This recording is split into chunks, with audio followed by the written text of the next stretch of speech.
Assalamualaikum warahmatullahi wabarakatuh. A'udzu billahi minasyaitonir rajim. Bismillahirrahmanirrahim. Alhamdulillahil qail.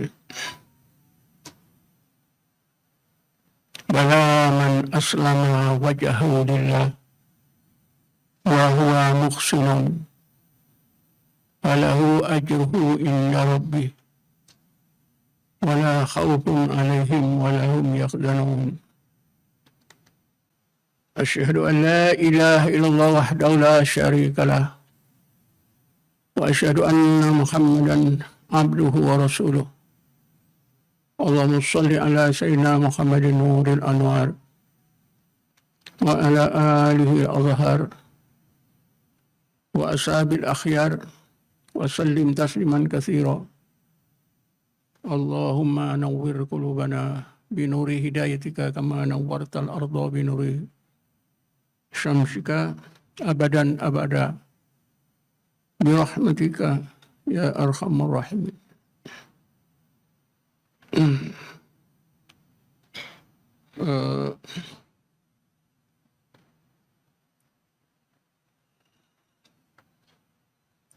Tuan moderator pada seminar ini yang berbahagia Dr. Najat,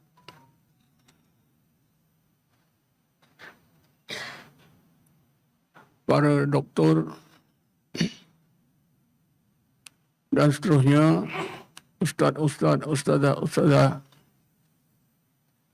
hadirin hadirat yang dirahmati Allah sekalian. Maafkan saya tak ingat satu persatu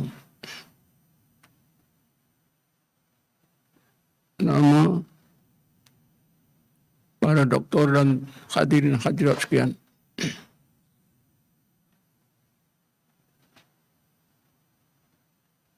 Oleh kerana kertas kerja yang saya tulis, baru semalam saya tulis, kerana tajuk yang diberi itu saya pun terkeliru, kerana saya buka dalam handphone saya, tak ada apa-apa bahan. Cuma saya dapat tahu, saya dikehendaki menulis tentang peranan Syekh Mursyid dalam tarekat. Dan itu pun baru hari semalam saya tulis. Kebetulan pula laptop saya meragam. Kerana itu maka saya tulis saja sehingga pukul 2 malam tadi barulah tak siap.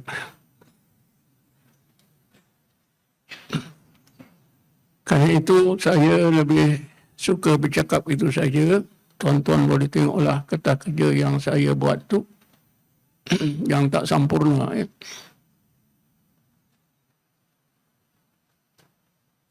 Kita semua sudah sangat maklum dan yakin bahawa asas agama Islam 3.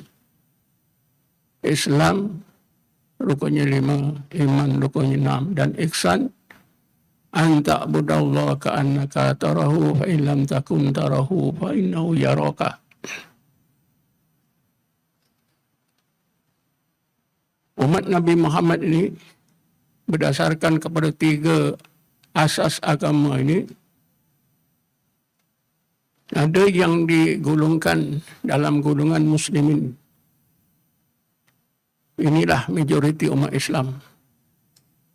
Dan golongan muslimin ini golongan yang di bawah. Golongan yang kedua yang lebih baik ialah golongan mukminin. Dan golongan yang tertinggi ialah golongan muhsinin.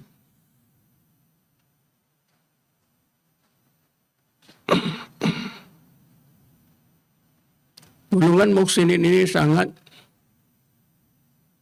istimewa. Mereka inilah golongan orang-orang yang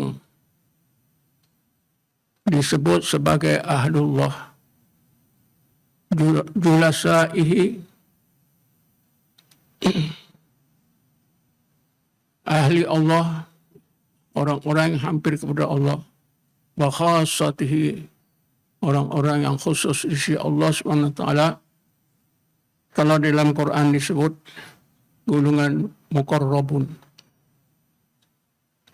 Kedudukan mereka sangat istimewa. Allah terangkan dalam ayat 112 surah Baqarah yang telah saya bacakan tadi. Bismillahirrahmanirrahim. Bala man aslama wajhahu lillah wa huwa muhsinun falahu ajruhu inda rabbih wa la khawfun alaihim wa la hum yahzanun. Bahkan orang yang beriman, yang berjaya menyerahkan diri zahir dan batin menjadi hamba Allah sebaik-baik hamba Allah, sedangkan dia seorang muhsin, wa huwa muhsinun falahu ajruhu inda rabbih, segala pahala amalan baiknya disimpan oleh Tuhannya Allah sebagai satu penghormatan. Kerana para malaikat tidak dapat mengetahui amalan orang yang berhati ikhlas. Wala khawfun alaihim wala hum yahzanun. Inilah yang Allah gambarkan keistimewaan seorang muhsin. Malahan isteri-isteri Nabi hanya akan dapat layanan yang istimewa di akhirat nanti, sekiranya mereka sampai ke tingkat ihsan. Allah Subhanahu wa taala berfirman dalam Quran, Bismillahirrahmanirrahim.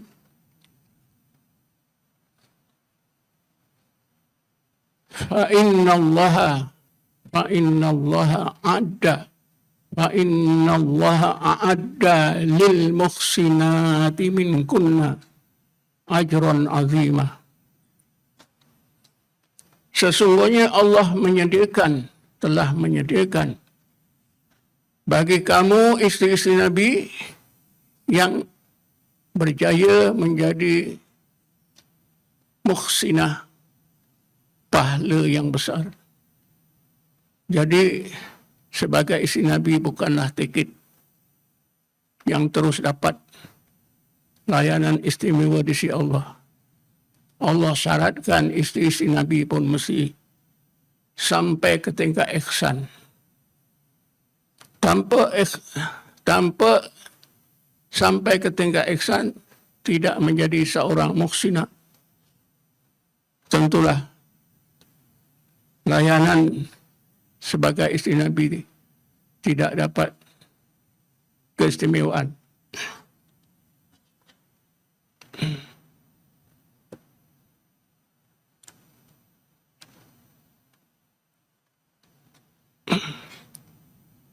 Di dalam ilmu fiqh kita ada mazhab. Alhamdulillah kita ikut mazhab Syafi'i. Ada yang ikut mazhab Hanafi, Maliki dan Hanbali. Dalam akidah kita mengikut aliran ahli sunnah wal jamaah. Dalam tasawuf macam mana? Adakah dalam bab ihsan atau tasawuf itu kita biarkan diri kita terkontal-kantil, ikut suka hati? Dalam tasawuf juga ada mazhab, ada aliran. Itulah at-turuq as-sufiyah. Tarekat-tarekat yang diistihadkan oleh orang-orang sufi itulah aliran yang dapat kita anggap sebagai mazhab dalam tasawuf. Siapa yang benar-benar ikut satu-satu tarekat, berarti dia bermadhab dalam tasawuf.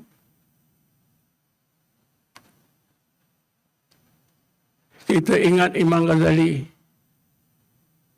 yang begitu alim, akhirnya menyedari tanpa belajar tasawuf ikut tarekat tak akan sempurna. Malahan beliau meninggalkan kata-kata yang sangat berharga untuk kita mengenai ma'rifatullah. Beliau menyebutkan, wa amma ma'rifatullahi wa sifatihi wa af'alihi la tuhsal bi ilmil kalam. Balil kalamu mani'an laha wa hijaban anha. Wa amma khusuluha bil mujahadah.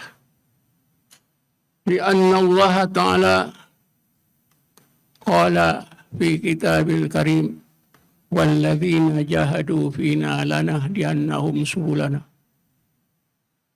Ma'rifatullah, makrifat tentang sifat dan perbuatan Allah tak akan tercapai dengan belajar terus baca ilmu kalam. Bahkan kalau usaha itu diteruskan, boleh menghalang dan menghijab tercapainya ma'rifatullah. Untuk mencapai ma'rifatullah mesti melakukan mujahadah. Mujahadah inilah tuan-tuan. Mujahadah yang diajar, dipimpin oleh syekh-syekh dalam mana-mana tarekat.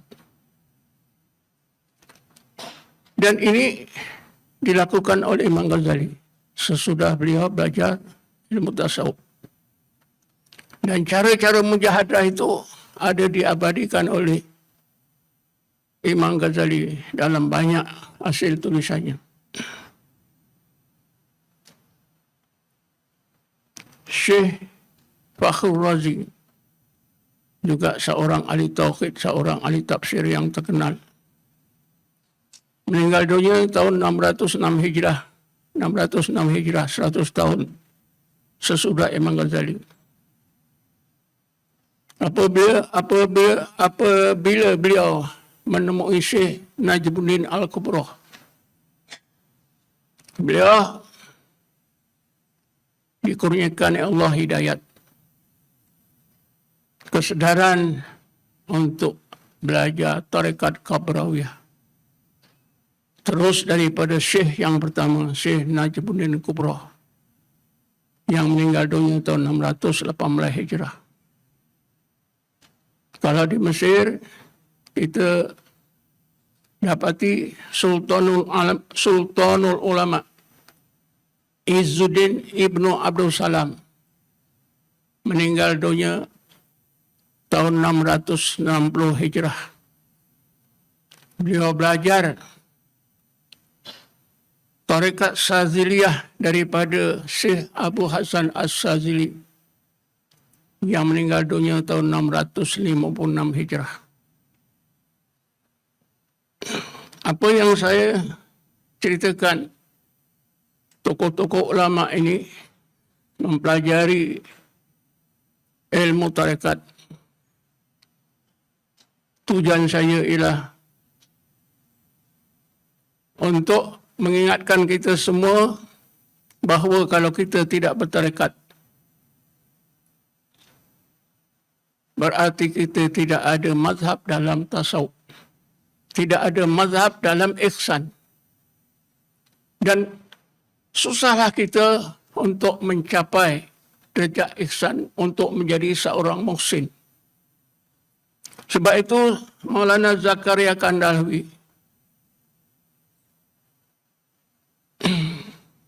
bila ditanya oleh orang ramai, apa itu tarekat? Maka beliau menjawab dengan ringkas.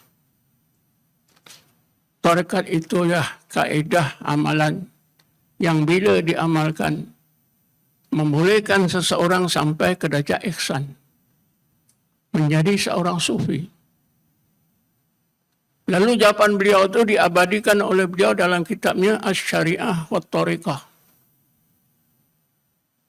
Dalam kitab itu beliau mendefinisikan tarekat.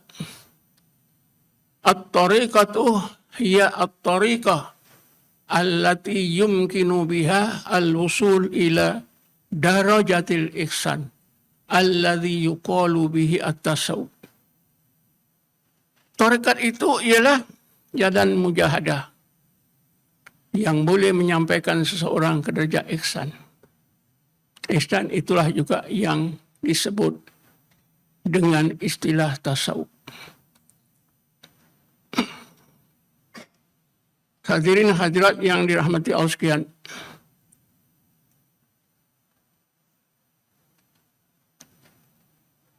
Kalaulah begitu, berarti ilmu dan amalan tarekat ini sangat penting untuk kita amalkan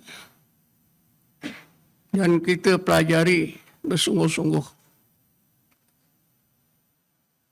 dalam usaha kita mempelajari dan mengamalkan tarekat.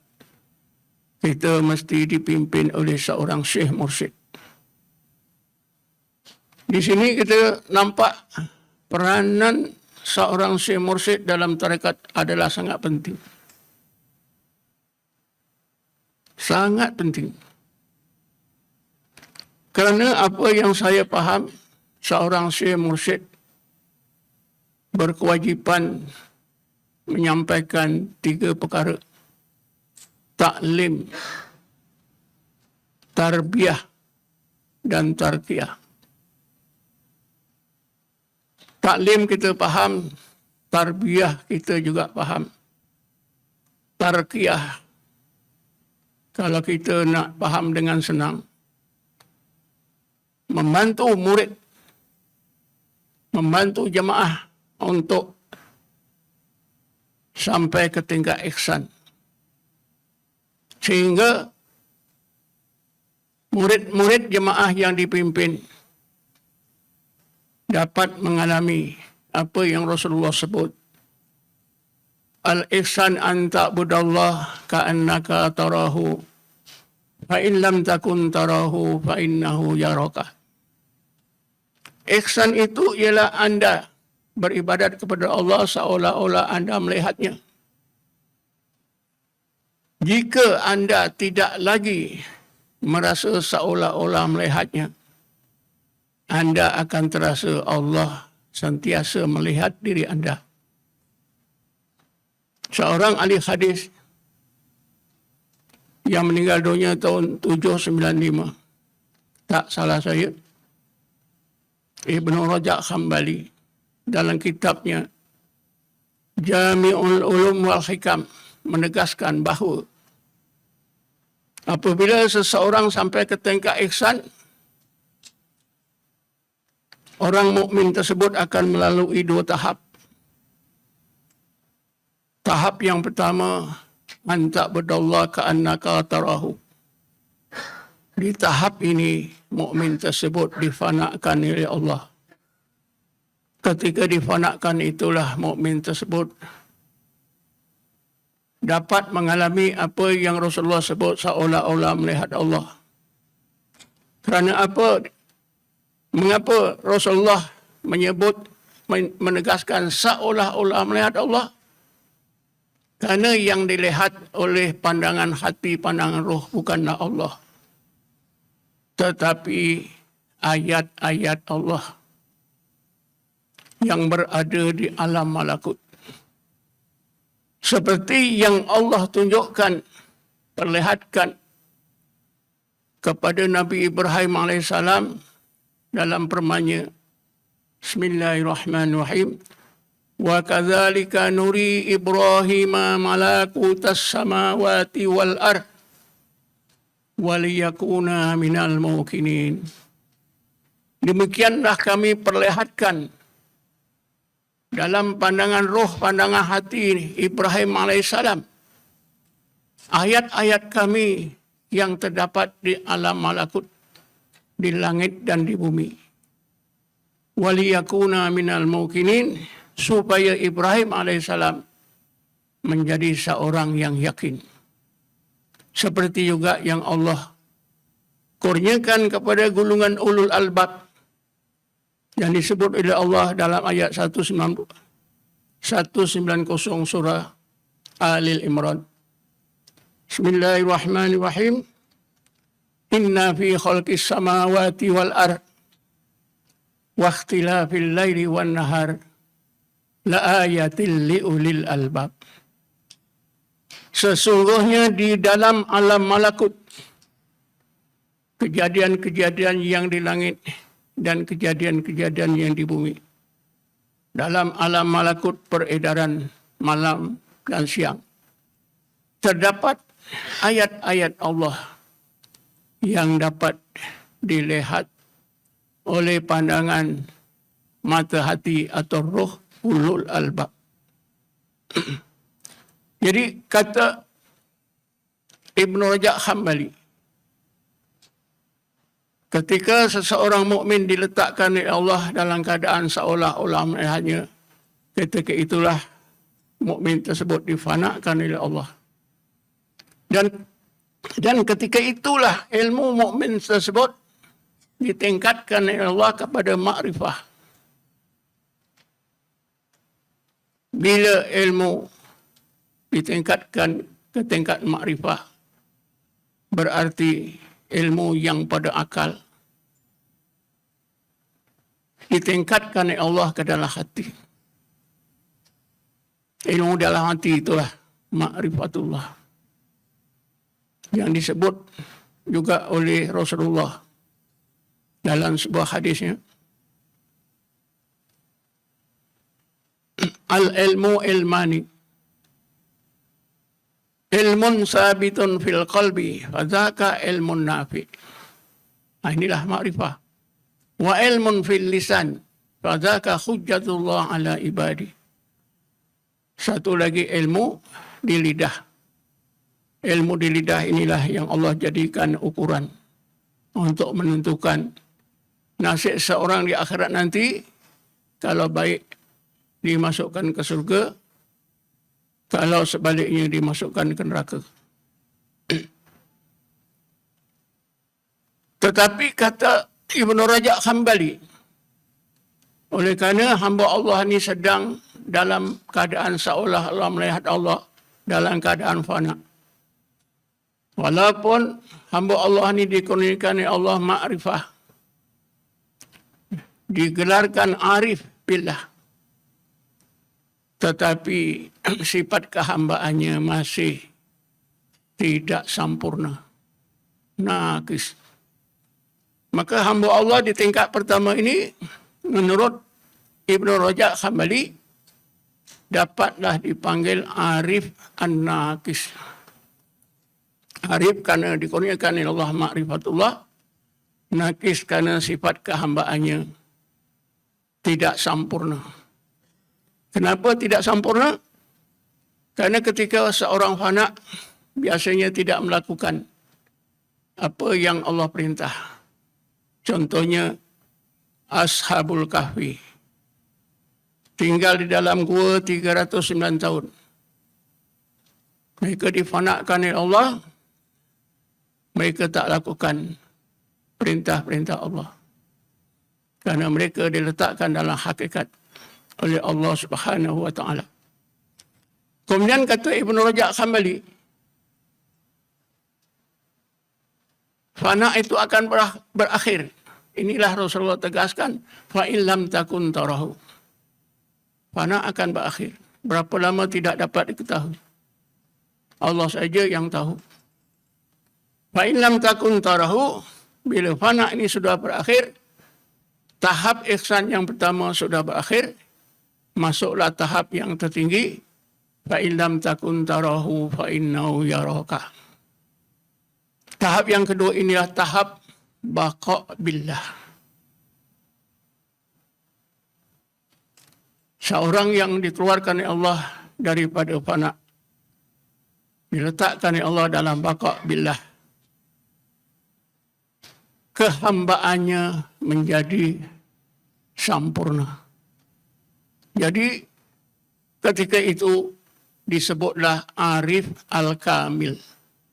inilah insanul kamil.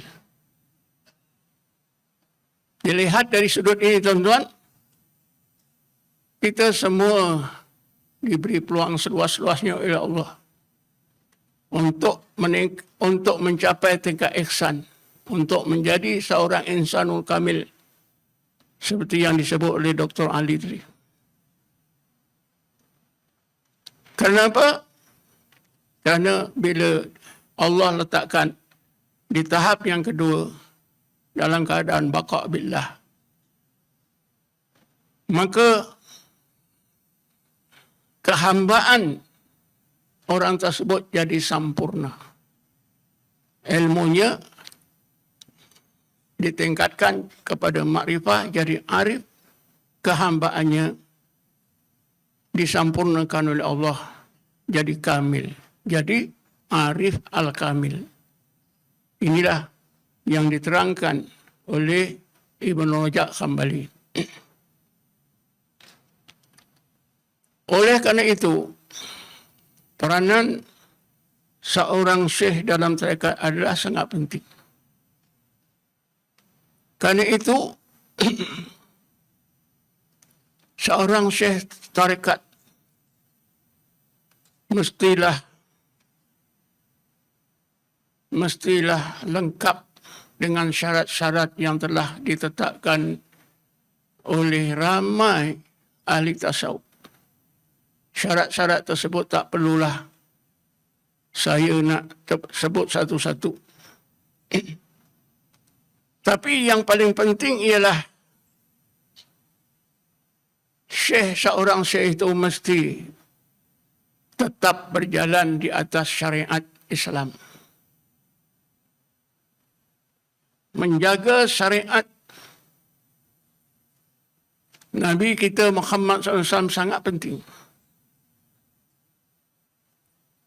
Kerana itulah maka syekh disyaratkan mesti tahu Quran dan Sunnah, Quran dan hadis, dan tahu berbagai-bagai perkara yang berkaitan dengan kerohanian. Kerana bila menyentuh tentang ihsan, perkara-perkara yang berkaitan dengan ihsan ni banyak yang menyentuh tentang al-umur az-zawqiyah, perkara-perkara rasa rohani dan jasmani, seperti yang Allah sebutkan dalam ayat 23 surah Az-Zumar. Bismillahirrahmanirrahim. Allah nazzala ahsana hadisi kitaban mutasyabihan mathaniyah taqsa'irru minhu juludul ladzina yakhshawna rabbahum summa talinu juluduhum wa qulubuhum ila dzikrillah dzalika hudallah yahdi bihi man yasha, hingga akhir ayat.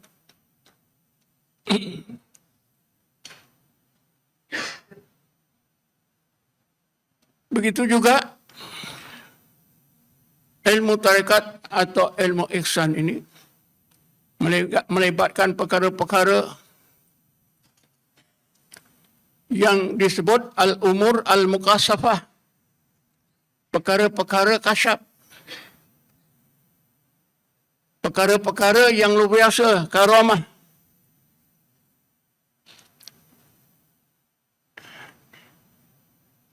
Perkara-perkara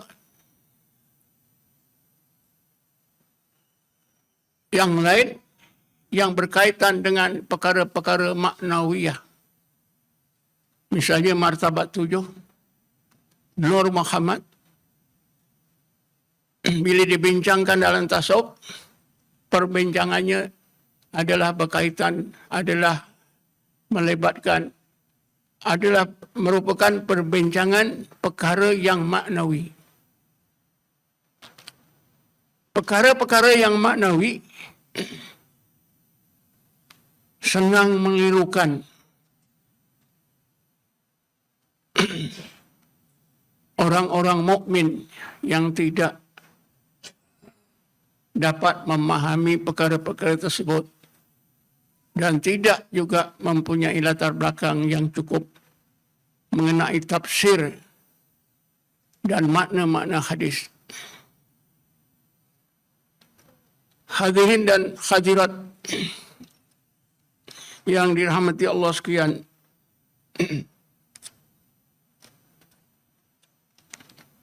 saya dapati ramai syekh-syekh tarekat di Malaysia ini yang tidak mempunyai latar belakang pengajian agama yang mencukupi. Satu masa dulu, kira-kira tahun 2012 atau 2014, Jabatan Mufti Negeri Perak telah menubuhkan satu jawatan kuasa untuk buat penyelidikan latar belakang agama syekh-syekh tarekat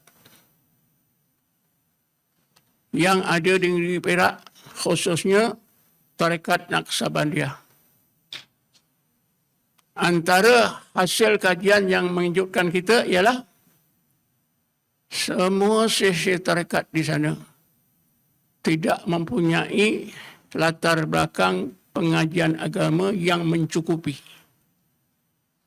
Dalam tarekat Naqsabandiyah hanya ada seorang yang disebut pernah belajar di Pondok Pasir Tumbuh, Kota Baru, Kelantan. Karena itulah, inilah sebabnya, inilah faktor utama kenapa timbul tuduhan-tuduhan tarekat itu sesat, tarekat ini sesat.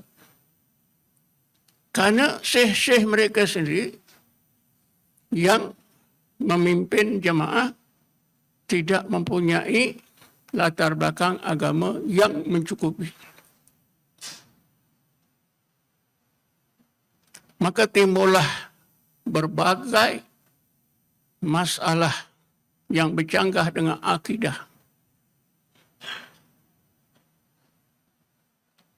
Misalnya saja berkenaan kasyaf.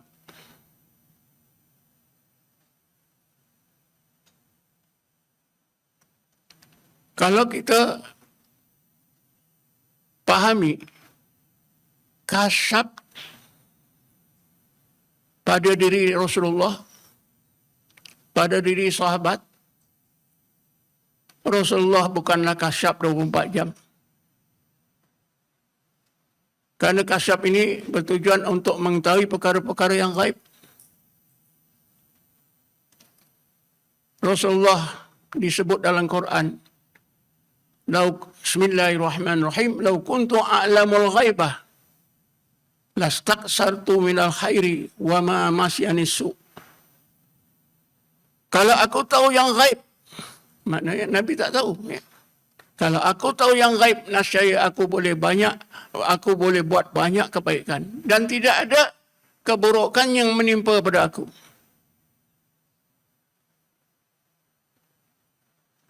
Dalam perang Uhud, kita tahu apa yang menimpa pada Rasulullah. Rasulullah tak tahu apa yang berlaku dalam perang. Sesudah beliau jatuh ke lubang, patah gigi, barulah tahu. Pernah Rasulullah ditipu oleh Abu Jahal. Abu Jahal mengirim seorang sahabatnya, "Kau pergi jumpa Muhammad, katakan Abu Jahal dah beriman, tapi dia demam. Abu Jahal mengharap engkau yang Muhammad ziarah dia." Nabi tak kasap, dia segera lari ke rumah Abu Jahal. Tapi apabila dekat dengan pintu, Jibril bagi tahu, "Ya Muhammad, engkau balik." Pasal apa? Abu Jahal pasang perangkap di depan pintu. Jadi lubang yang dalam. Kalau Nabi langkah, Nabi akan termasuk.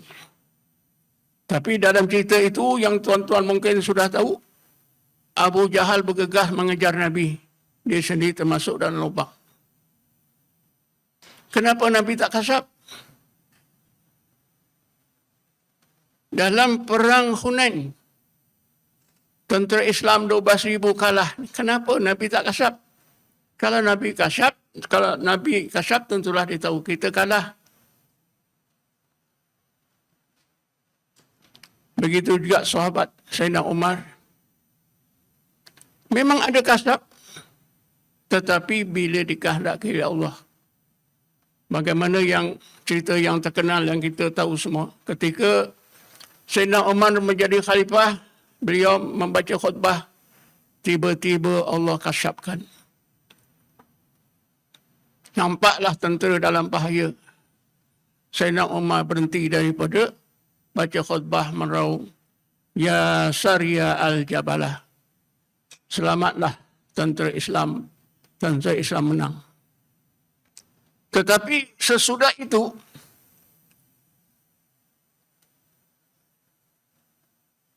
seorang hamba Sayyidina Umar Abu Lu'lu' membayangkan nak bunuh. Wahai Amirul Mukminin, aku dulu ketika di Parsi bukan hanya seorang jenderal, aku juga seorang engineer yang mahir buat kisar gandum. Kisar gandumku sangat terkenal di sana. Boleh tak aku buatkan sebuah kisar gandum yang sangat menakjubkan, menjadi buah mulut manusia hingga hari kiamat. Sayyidina Umar tak kasyaf. Kata Sayyidina Umar, silakan, aku sangat suka. Sehari dua lepas itu Sayyidina Umar pergi sembahyang ke masjid. Diterkam oleh Abu Lu'lu', ditikam sehingga mati. Kenapa Sayyidina Umar tak kasyaf? Kerana itulah, kasyaf itu adalah karamah. Bila Allah kehendaki berlaku. Bila tak dikehendaki tak berlaku. Kasyaf bukan sifat seseorang.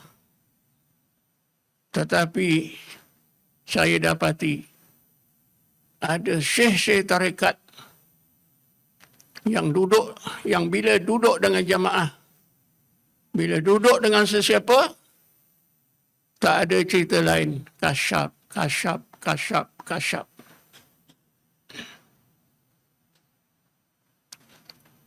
Oleh kerana mereka sudah terperangkap dengan kasyaf, maka syaitan pun ambil peluang. Dikasyafkan dirinya menjadi Imam Mahdi. Lalu, secara diam-diam, mengakulah dirinya Imam Mahdi. Dimulai dengan memberitahu jemaah yang kanan. Kemudian akhirnya seluruh jemaah tahu. Karena itu tuan-tuan, kita temui adanya syekh-syekh yang mengaku berbagai-bagai pengakuan yang tak munasabah. Selain daripada mengaku sebagai calon Imam Mahdi, mengaku sebagai wali kutub, mengaku sebagai Sultanul Arifin, individu-individu yang jadi syekh tarekat ni, yang saya tahu bukan orang cerita. Mereka menemui saya, Ustaz, saya dilantik oleh Allah sebagai wali kutub. Saya tanya Haji tahu macam mana? Guru Haji bawa tarekat ni 30 tahun, nak sebut wali pun dia marah. Ini Haji baru bawa tarekat ni 2 tahun sudah berpangkat wali kutub. Macam mana Haji tahu? Saya dengar suara kutub-kutub tujukan pada saya. Itu kan syaitan Haji. Tidak. Itu dari Allah. Kerana didengar oleh jemaah saya yang ramai. Kata saya kalau seluruh dunia dengar pun syaitan juga. Dia tak percaya tuan-tuan. Begitulah tentang kasyaf ni. Oleh kerana syekh ini tidak memahami apa yang dimaksudkan kasyaf. Tadi telah diterangkannya konsep kasyaf. Kasyaf yang dikehendaki bukanlah itu. Ya. Kasyaf memang ada di dalam tarekat. Disebut oleh Ibn Khaldun dalam kitabnya Shifa'us Sa'il li Tahdhibil Masail. Ibn Khaldun ada menjelaskan konsep mujahadatul kasfi wal ittila'i. Mujahadah dalam tarekat, dalam tasawuf yang berakhir dengan Allah kasyafkan berbagai hijab yang melindungi pandangan hati, pandangan roh, sehingga pandang hati, pandang roh akan nampak resi-resi Allah yang tersirat di alam malakut. Seperti tadi pengalaman Nabi Ibrahim, pengalaman ulul albab. Itulah kasyaf. Kasyaf ini mesti di bawah pimpinan guru. Inilah kasyaf ilmu. Yang apa nanti ilmu daripada akal Allah tingkatkan ke dalam hati, meningkatlah daripada ilmu kepada makrifah. Dan itulah juga yang dinamakan ilmu laduni. Ilmu mukasyafah, al-ulum al-mukasyafah. Tapi kasyaf ini sudah ditukar dengan perkara-perkara yang memang menyalahi akidah. Tentu kita semua masih ingat ya, apa-apa yang pernah berlaku di negara kita. Syekh-syekh tarekat yang mengaku itu, mengaku ini. Dalam tahun 2002 ini, sekurang-kurangnya, saya sudah didatangi oleh orang. 4 orang mengaku Imam Mahdi. Okay. 4 orang mengaku Imam Mahdi datang jumpa saya. Apa jawab saya? Kalau awak nak jadi imam masjid negeri pun tak layak. Ini Imam Mahdi. Ya. Cuba fikir, awak layak tak jadi imam masjid negeri Selangor? Ditolak bulat-bulat oleh Jabatan Agama. Ya. Kerana imam dah ada, awak tak ada kelulusan. Ini jadi Imam Mahdi. Tidak, dia kata nampak. Saya juga pernah didatangi orang mengah-mengah ke rumah saya. Tuan, rupanya saya ini Imam Mahdi. Lah, apa awak cakap ni? Saya ini rupanya Imam Mahdi. Saya tak sedar. Astagfirullah. Awak ni sedar ke? Atau awak ni mimpi atau ngigau? Tadi saya start motor dari rumah. Orang ramai kiri kanan jalan pegang bendera. Daripada sana PJ sampai ke rumah tuan ni. Orang ramai mengibarkan bendera Imam Mahdi, Imam Mahdi. Kiri kanan.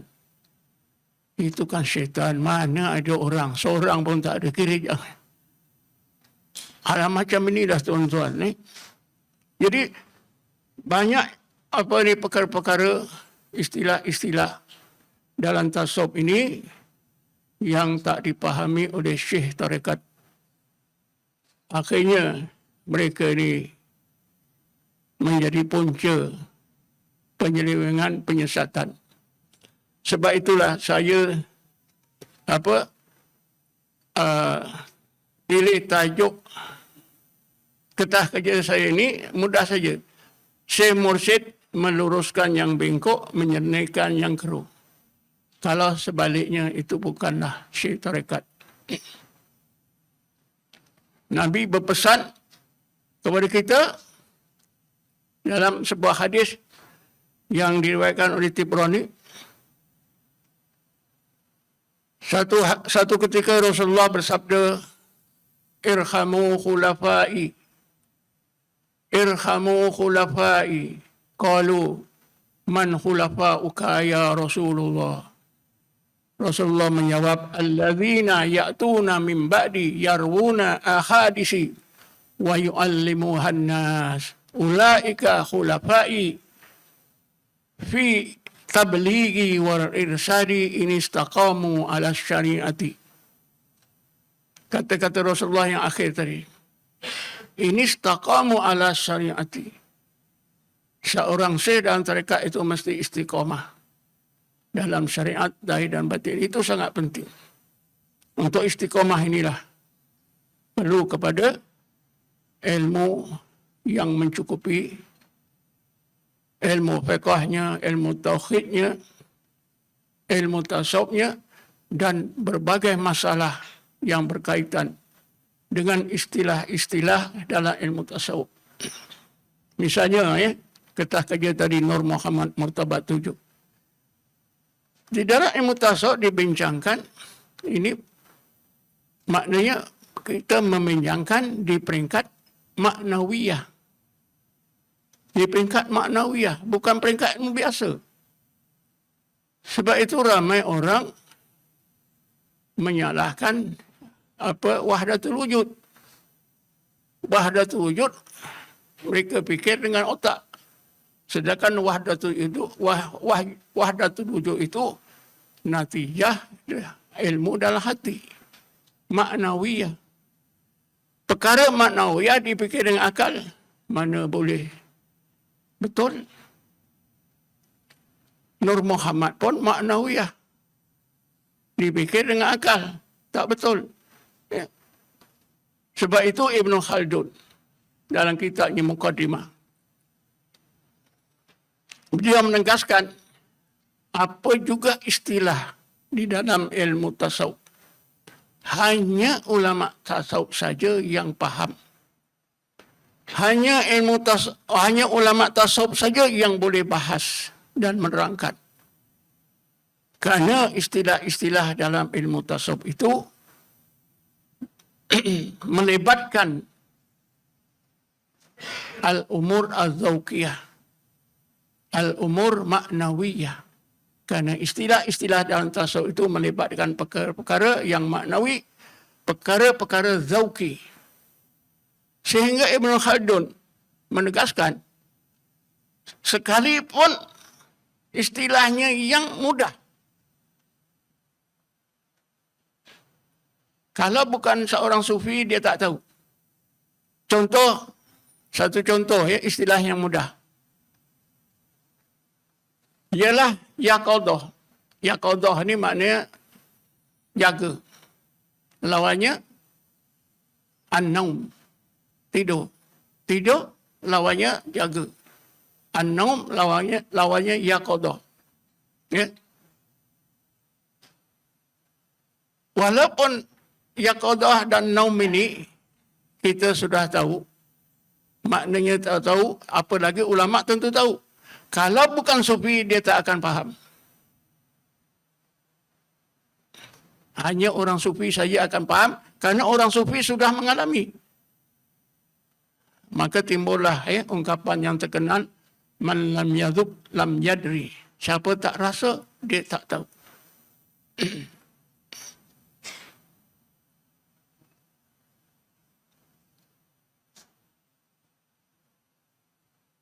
Hadirin hadirat sekian, jadi saya fikir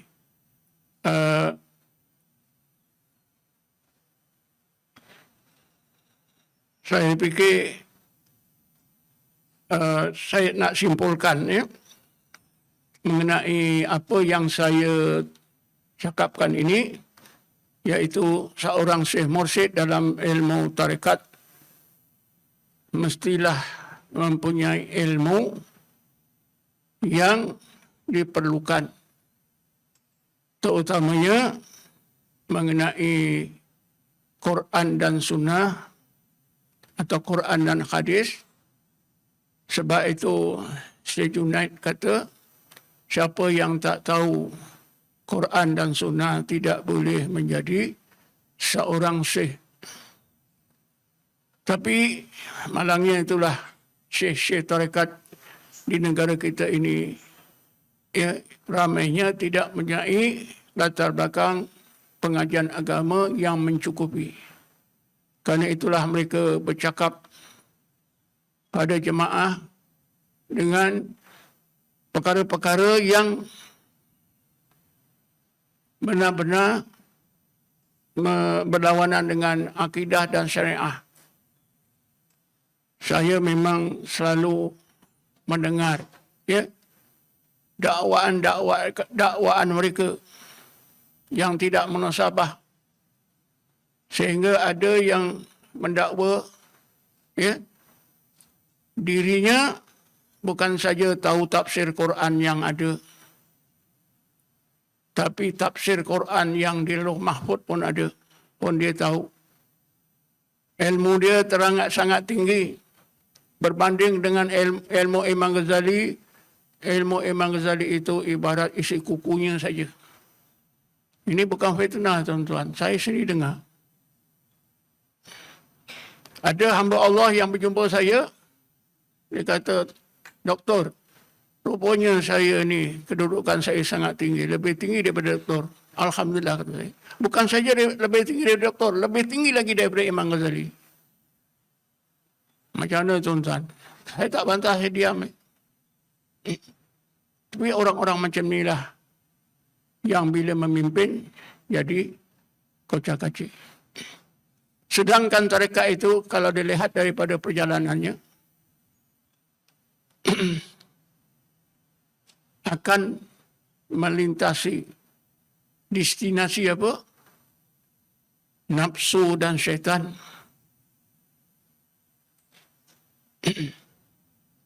Untuk sampai kepada akal dan hati. Sebab itulah Ibnu Athaillah dalam kitabnya Hikam, peperangan hebat yang berlaku pada diri setiap individu ialah peperangan antara nafsu dengan hati. Nafsu dibantu oleh syaitan. Kerana nafsu sifatnya sama dengan sifat syaitan. Mau yang Allah larang, tak mau yang Allah perintah. Hati mau yang Allah suruh, tak mau yang Allah larang. Tapi biasanya hati akan kalah dikalahkan oleh nafsu dan syaitan. Hanya hati yang ditolong oleh Allah Subhanahu wa ta'ala saja yang akan, hati itu akan menang. فَإِذَا أَرَادَ اللَّهُ أَنْ يَنْصُرَ عَبْدَهُ أَمَدَّهُ بِجُنُودِ الْأَنْوَارِ وَقَطَعَ عَنْهُ مِدَدَ الظُّلْمِ وَالْأَغْيَارِ. Apabila Allah mahu membantu kita untuk memenangkan hati kita dalam menghadapi peperangan dengan nafsu dan syaitan, maka Allah datangkanlah nur dalam ruang hati kita. Nur ini Allah akan datangkan apabila kita berzikir. Mula-mula dengan zikir, Allah hidupkan hati kita. Sesudah hidup, dimasukkan dalam hati kita nur. Ini semua dengan pimpinan Syekh Mursyid yang betul. Bismillahirrahmanirrahim. Awaman kana mayyitan fa akhyainahu wa ja'alna lahu nuran yamshi bi fin nas. Kaman masaluhu fi dhulumat laisa bi kharijin minha. Adakah orang yang hatinya mati lalu kami hidupkan? Kenapa Allah hidupkan hati seorang mukmin? Karena zikir.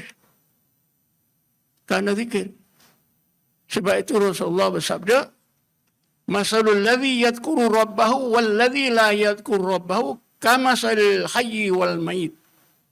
Bandingan orang yang sentiasa ingatkan Tuhannya Allah dengan orang yang sentiasa tidak ingatkan Tuhannya Allah seperti orang hidup dengan yang mati. Ibnu Taimiyah pernah menyebut kata-kata beliau yang sangat berharga. Zikrullah lil qalbi kalma'i lis samaki. Fa kaifa halus samaki idza faqadal ma'. Zikrullah bagi hati seperti air bagi ikan.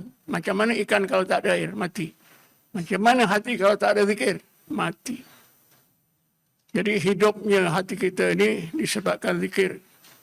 Bila Allah hidupkan, maka Allah limpahkan dalam hati yang hidup itu nur. Nur ini mengikut Ibnu Athaillah ada tiga peringkat. Dimulai nur yaqadhah, hati hidup. dan terasalah wujudnya Allah. Hati mula boleh menerima dengan mudah hidayat daripada Allah Subhanahu Wa Taala. Nur yang lebih baik, nur khudur. Bila terus berzikir, nur khudur. Dengan nur khudur ini Allah sudah mantap diingat di dalam hati, maka selain daripada Allah sudah keluar daripada ruang hati. Akhir sekali, nur wisal disampaikan oleh Allah ke tingkat ihsan seperti tadi. Nur al-wisal. Ini nur yang menyampaikan seorang ke derajat ihsan. Jadi ini semua tuan-tuan perlu kepada pimpinan Syekh Mursyid yang benar-benar tahu syariat, tahu masalah-masalah yang berkaitan dengan tadi umur al-ghaibiyah, yang berkaitan dengan karamah, yang berkaitan dengan yaqadah, dan yang berkaitan dengan jadbah. Jadbah juga selalu menyesatkan orang. Bila seorang syekh itu tidak faham jadbah, bila muridnya saja berzikir, meraung-raung, sudah dianggap dia ini dapat jadbah. Murid tersebut sentiasa berkelakuan tidak siuman. Dikatakan murid ini sedang mabuk dalam jadbah. Lama kelamaan digelarkan dia itu majdub. Betul ke dia seorang yang majdub? Mungkin juga besar kemungkinan itu adalah syaitan. Karena jadbah juga karamah. Dikurniakan oleh Allah biasanya sekali.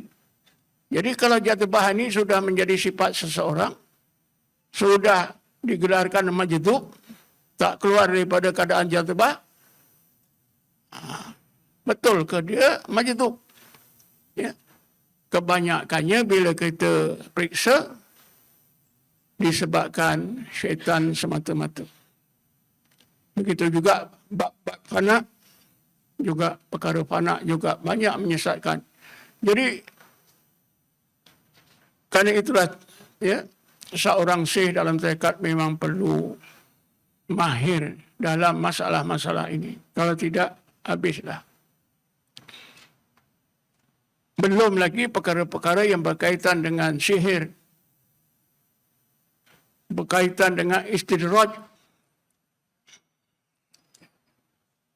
Kita dapati syekh-syekh tarekat yang tidak mempunyai ilmu yang diperlukan, mudah saja terkeliru dengan perkara-perkara ini semua. Jadi saya simpulkanlah, pertama, syekh-syekh tarekat tugasnya ialah membetulkan apa yang tak betul, memimpin jemaahnya, murid-muridnya ke jalan yang benar, sehingga mereka benar-benar dapat mencapai derajat ihsan, menjadi seorang muhsin. Bukanlah sebaliknya. Apa yang berlaku adalah sebaliknya. Kita boleh saksikan apa yang berlaku di negara kita ini, kumpulan-kumpulan tarekat. Zikir baik-baik, asalnya duduk la ilaha illallah. Lama kelamaan mereka jadi macam khusyuk, bangun, melonjak-lonjak, serban jatuh, akhirnya satu-satu individu pun jatuh, tergolek. Akhirnya syekhnya pun ikut tergolek. Bila saya tanya kepada mereka kenapa macam ini, adakah kamu bila berzikir macam ini? Ya, setiap kami berzikir macam ini, fana. Fana ini sekali, bukan berkali-kali. Di dalam Quran ada cerita fana, iaitu Nabi Musa AS. Diceritakan oleh Allah dalam ayat 143 surah Al-A'raf. Bismillahirrahmanirrahim. falamma tajalla rabbuhu al-jabali ja'alahu dakka wa kharra Musa sa'iqa. Kharra Musa sa'iqa ni Nabi Musa jatuh pingsan. Nabi Musa jatuh fana. Maka apabila Tuhannya Allah menzahirkan ayat-ayat yang menunjukkan kewujudan zatnya yang maha suci, menusi Bukit Tur Sina itu, menjadikan Bukit Tur Sina itu hilang lenyap, kejadian sekeliling pun hilang lenyap.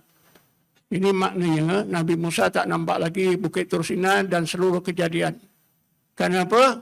Pandangannya difanakan oleh Allah. Pandangan mata Nabi Musa difanakan. Supaya apa? Nabi Musa boleh menggunakan pandangan mata hati, pandangan roh. Dengan pandangan roh itulah Nabi Musa nampak ayat-ayat Allah. Dengan pandangan mata kepala nampak Bukit Tur Sina. Ja'alahu dakka, menjadikan Bukit Tur Sina dan kejadian sekitarnya fana, hilang. Wa kharra Musa sa'iqa, daya tenaga kekuatan diri pun hilang. Lembik Nabi Musa tersungkur. Fana. Falamma afaqa, maka apabila Nabi Musa telah pulih daripadanya, qala, dia langsung berkata, Subhanaka, maha suci engkau ya Allah, tubtu ilaika, aku benar-benar kembali pada engkau sebagai hamba-Mu, sebaik-baik hamba-Mu ya Allah, zahir dan batin. Wa ana awwalul mu'minin, aku rasa inilah titik permulaan aku mukmin sebenar. Inilah kalau kita sampai ke tingkat itu difanakan oleh Allah, kita menjadi mukminuna haqqan. Seperti yang Allah sebut dalam surah Al-Anfal. Bismillahirrahmanirrahim. Innamal mu'minuna alladhina idza dzukirallahu wajilat qulubuhum wa idza tuliyat 'alaihim ayatu zadatuhum imana wa 'ala rabbihim yatawakkalun. Alladzina yuqimuna sholata wa mimma razaqnahum yunfikun. Ulaika humul mu'minuna haqqan. Ulaika humul mu'minuna haqqan. Lahum darajatun inna rabbihim wa maghfiratun wa rizqun karim. Inilah orang yang sampai ke tingkat ihsan. Difanakan oleh Allah seperti Nabi Musa, menjadi seorang mukmin yang sampai kepada hakikat dan ma'rifah, menjadi mukmin haqqan. Sahabat Nabi bernama Harisa bin Malik, bila ditemui Rasulullah tanya, kaifa anta ya Harisa? Harisa menjawab, amantu billah haqqan ya Rasulullah. Pengakuan Harisa pada Rasulullah takkan bohong. Amantu billah haqqan ya Rasulullah. Rasulullah tanya pada Harisa, ya Harisa, inna likulli syai'in haqiqatan, fama haqiqatu qaulika? Ya Harisa, tiap-tiap sesuatu itu ada hakikat. Apakah hakikat pengakuanmu? Engkau mengatakan amantu billah haqqan. Ya Rasulullah, malam aku berjaga, siang aku puasa. Kadang-kadang ya Rasulullah, aku seolah-olah nampak penduduk neraka sedang disiksa, penduduk surga sedang menikmati berbagai nikmat. Apa kata Rasulullah? Sadaqta anta ya Harisa. Betul kalau itu imanmu. Jadi inilah matlamat kita bertarekat ni, di bawah pimpinan syekh yang benar, yang mampu memimpin zahir dan batin kita. Wallahu a'lam. Assalamualaikum warahmatullahi taala wabarakatuh.